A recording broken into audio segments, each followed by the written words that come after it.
एक सन्यासी अपनी शंका का समाधान करने का प्रयास कर रहा था। उसने पूछा कि यह अनुभूति कैसे हो कि सारा जगत ही ब्रह्म है। तब महर्षि ने कहा, यदि तुम्हारी दृष्टि ज्ञानमयी हो जाए तो तुम्हें समग्र संसार ब्रह्म भासित होगा। ब्रह्म ज्ञान के बिना तुमको ब्रह्म के सर्वव्यापकत्व का अनुभव कैसे हो सकता है।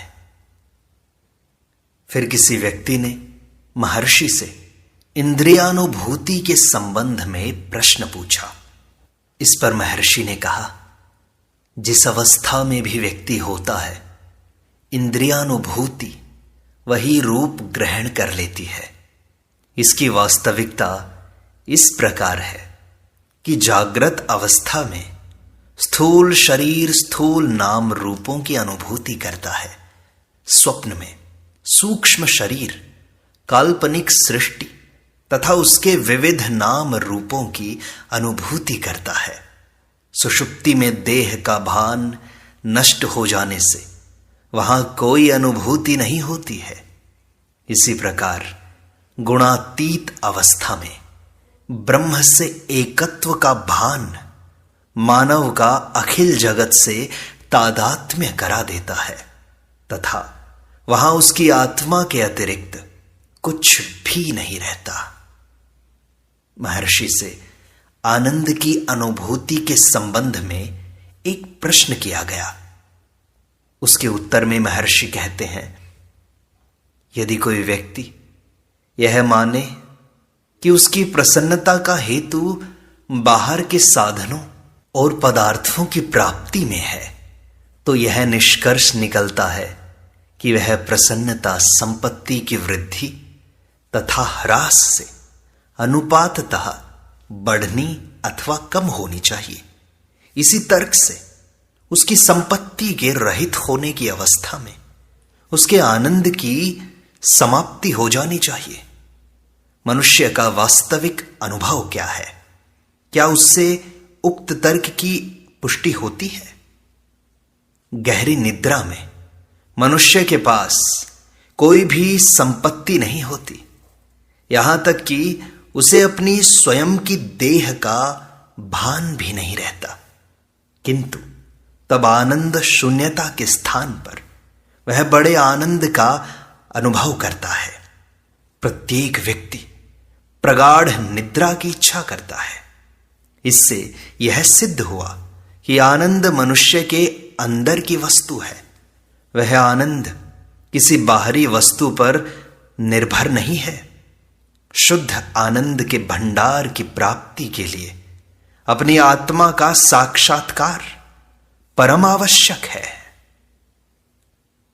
फिर एक शिक्षित नवयुवक ने प्रश्न किया, महर्षि, आप कैसे कह सकते हैं कि हृदय दाईं ओर स्थित है, जबकि जीव विज्ञान के विद्वानों ने उसको बाईं ओर पाया है?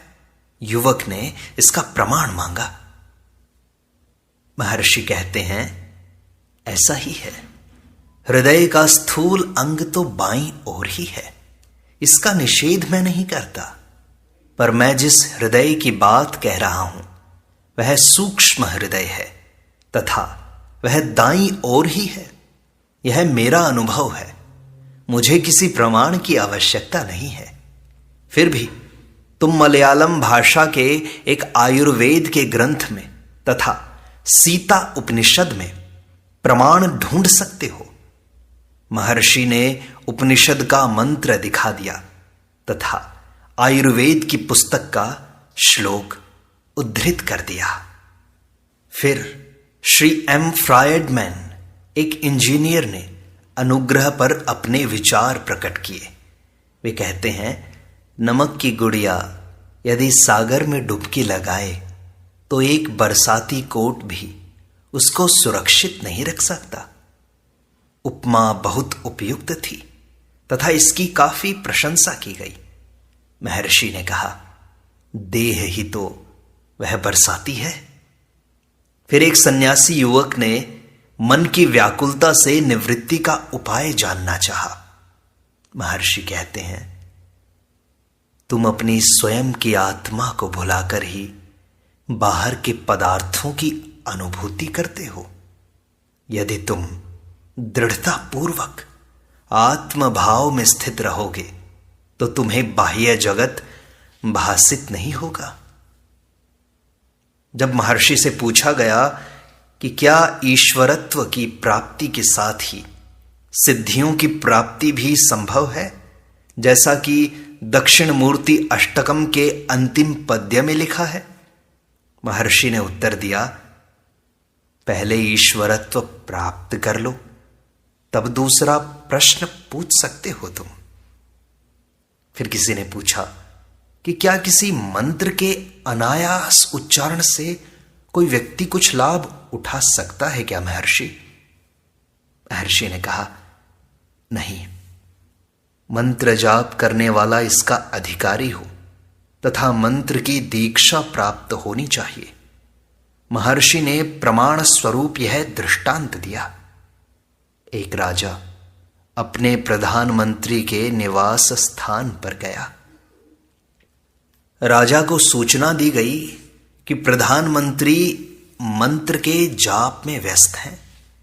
प्रतीक्षा करने के बाद प्रधानमंत्री के उपस्थित होने पर राजा ने जाप के संबंध में अपनी जिज्ञासा प्रकट की।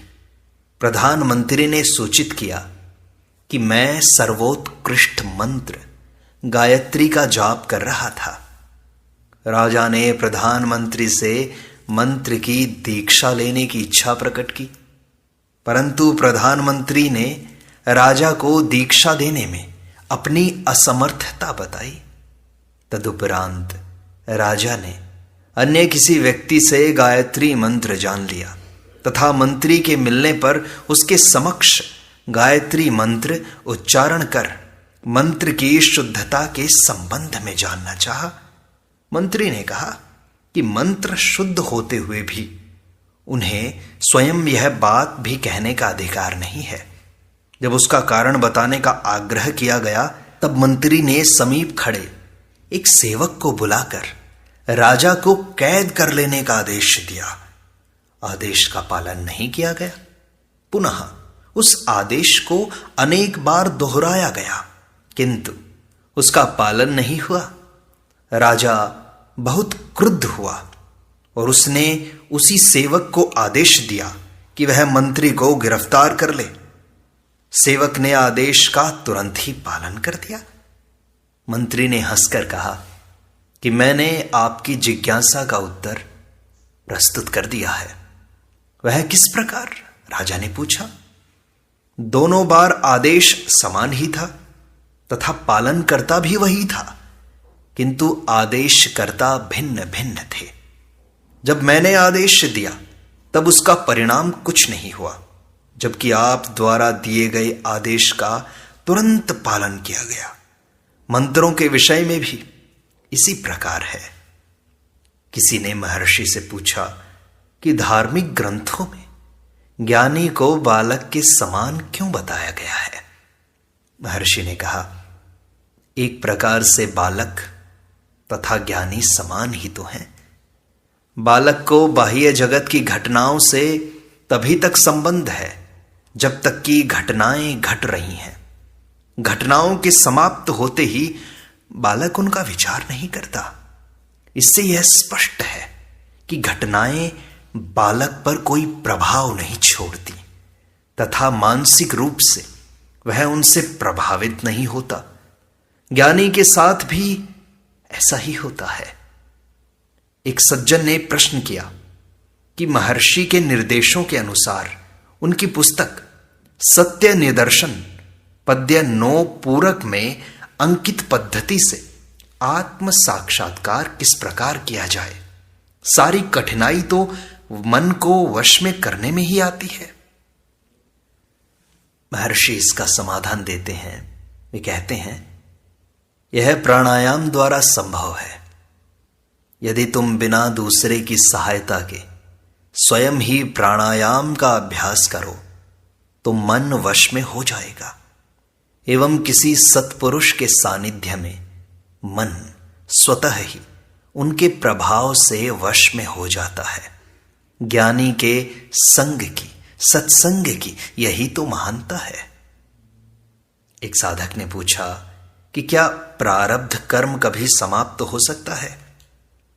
महर्षि कहते हैं, कर्मों में ही उनके नाश के बीज विद्यमान रहते हैं।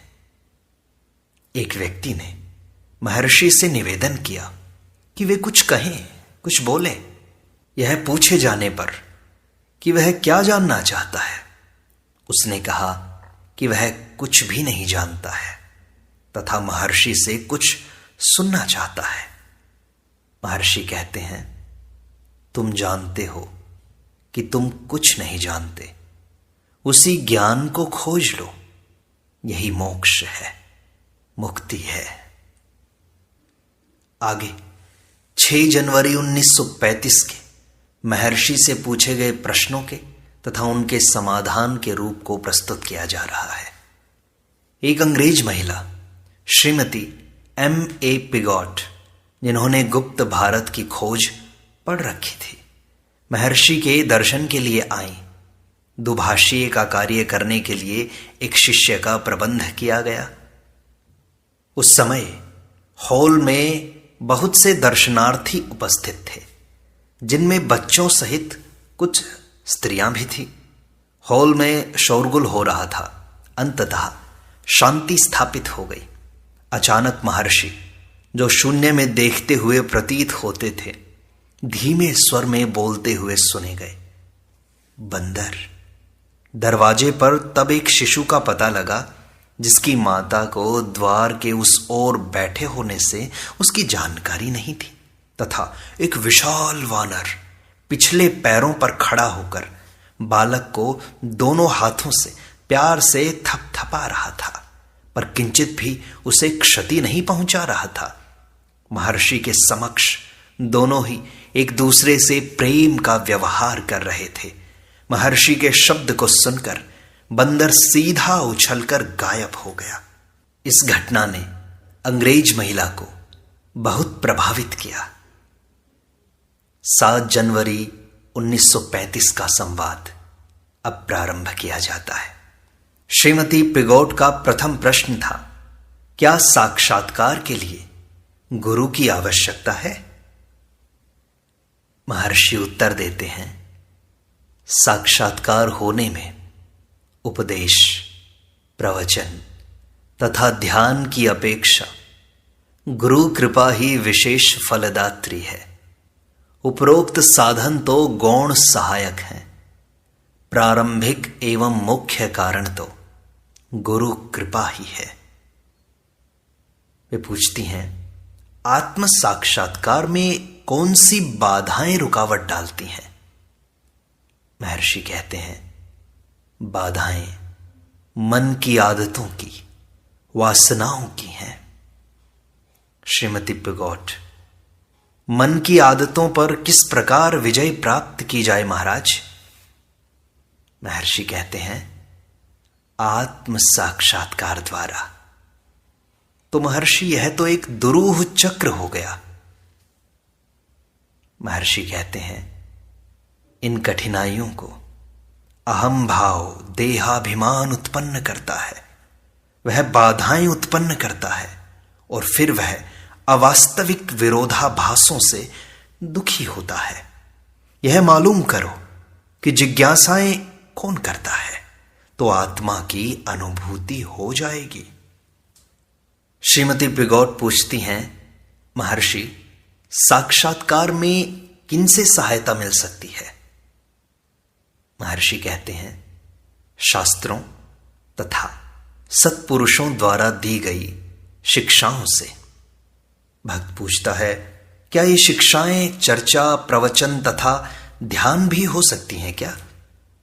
महर्षि कहते हैं, हां, किंतु ये सब गौण है, मुख्य तो केवल गुरु कृपा ही है। भक्त पूछता है, उसकी प्राप्ति में कितना समय लग सकता है महर्षि? महर्षि कहते हैं, यह तुम क्यों जानना चाहते हो? भक्त पूछता है, जिससे मुझे आशा बनी रहे। महर्षि कहते हैं, ऐसी इच्छा भी एक बाधा है। आत्मा सदैव ही है, उससे अन्य कुछ भी नहीं है। आत्मभाव से रहो, इच्छाएं तथा संशय निवृत्त हो जाएंगे। यह आत्मा सुषुप्ति, स्वप्न तथा जागृत अवस्थाओं की साक्षी है। ये अवस्थाएं अहम भाव, मैं शरीर हूं, इसकी होती हैं। आत्मा उस अहम भाव से भी परे है।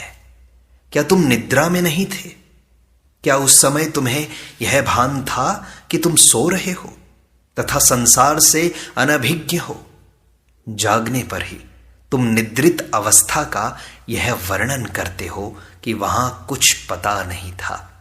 इसलिए निद्रा तथा जागृत दोनों अवस्थाओं में एक ही चेतन है।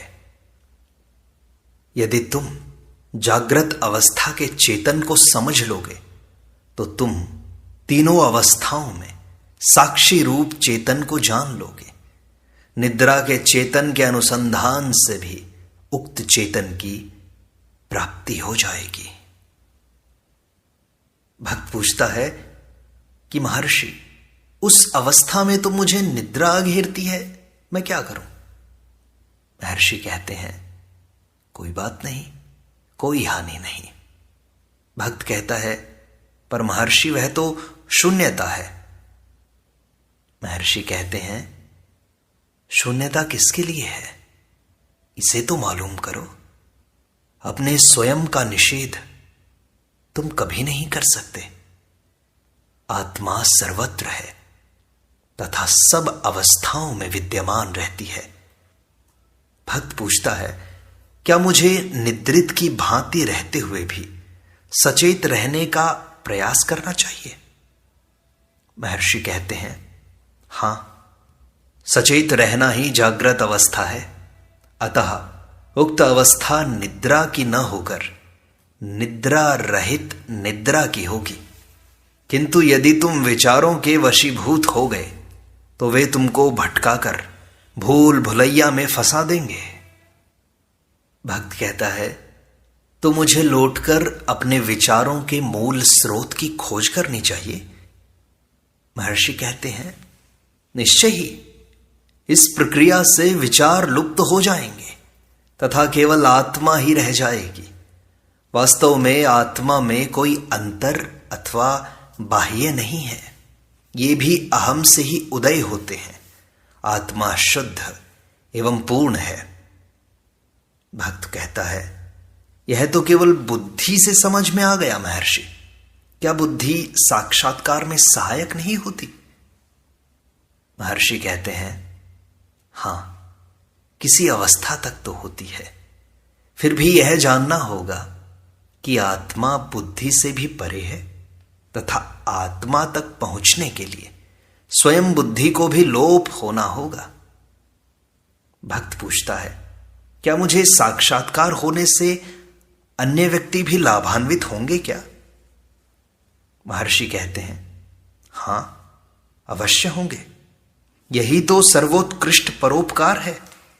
किंतु लाभ पहुंचाने के लिए अन्य कोई है ही नहीं। आत्मज्ञानी आत्मा को उसी प्रकार देखता है जिस प्रकार एक स्वर्णकार भिन्न भिन्न आभूषणों में केवल स्वर्ण का मूल्य ही आंकता है। जब तक तुम स्वयं को देह से एकत्व किए हुए हो तभी तक रूप एवं आकार विद्यमान है, परंतु देहाभास से परे होते ही तुम्हारे शरीर भाव के साथ साथ अन्य भाव भी लुप्त हो जाते हैं। भक्त पूछता है, क्या पौधों वृक्षों आदि के साथ भी यह अनुभव होता है क्या महर्षि? महर्षि कहते हैं, क्या ये वस्तुएं आत्मा से कोई पृथक अस्तित्व रखती हैं क्या? इसे मालूम करो। तुम्हारे मन में विचार उठता है कि तुम उन वस्तुओं को देखते हो। यह विचार आत्मा से ही उदय होता है। यह खोज करो कि यह विचार किस मूल स्रोत से उत्पन्न हो रहा है। इस प्रकार विचारों का उठना बंद हो जाएगा तथा केवल आत्मा ही रह जाएगी। भक्त कहता है, महर्षि, मैं सिद्धांत रूप से ही समझ पाया हूं किंतु विचार प्रवाह तो चल ही रहा है, ये मन रुकता ही नहीं। महर्षि कहते हैं, हां, यह सब चलचित्र के खेल की भांति है। वहां पर्दे पर प्रकाश विद्यमान है तथा चलती छायाएं दर्शकों को नाट्य क्रिया के रूप में प्रभावित करती रहती हैं। यदि उक्त फिल्म में दर्शक समूह भी दिखाया जाए तो भी इसी प्रकार का प्रभाव पड़ेगा। तब दृष्टा एवं दृश्य दोनों ही पर्दे पर होंगे। इस दृष्टांत को स्वयं पर घटाकर तो देखो। तुम पर्दा हो, आत्मा ने अहम को जन्म दिया है, अहम के साथ संकल्प उत्पन्न हो गए हैं। ये संकल्प ही संसार, वृक्ष, पौधों के रूप में दृष्टिगोचर हो रहे हैं, जिनके संबंध में तुम जिज्ञासा कर रहे हो। यथार्थ में आत्मा से भिन्न यह सब कुछ भी नहीं।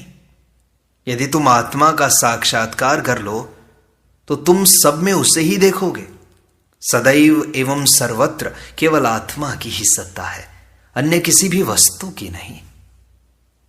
भक्त कहता है, हां, केवल सिद्धांततः तो मेरी समझ में आ गया, किंतु उत्तर निश्चय ही सुंदर, सरल तथा समझ में आने योग्य है। महर्षि कहते हैं, मैं साक्षात्कार नहीं कर रहा, यह विचार भी बाधक है। वास्तव में केवल आत्मा है।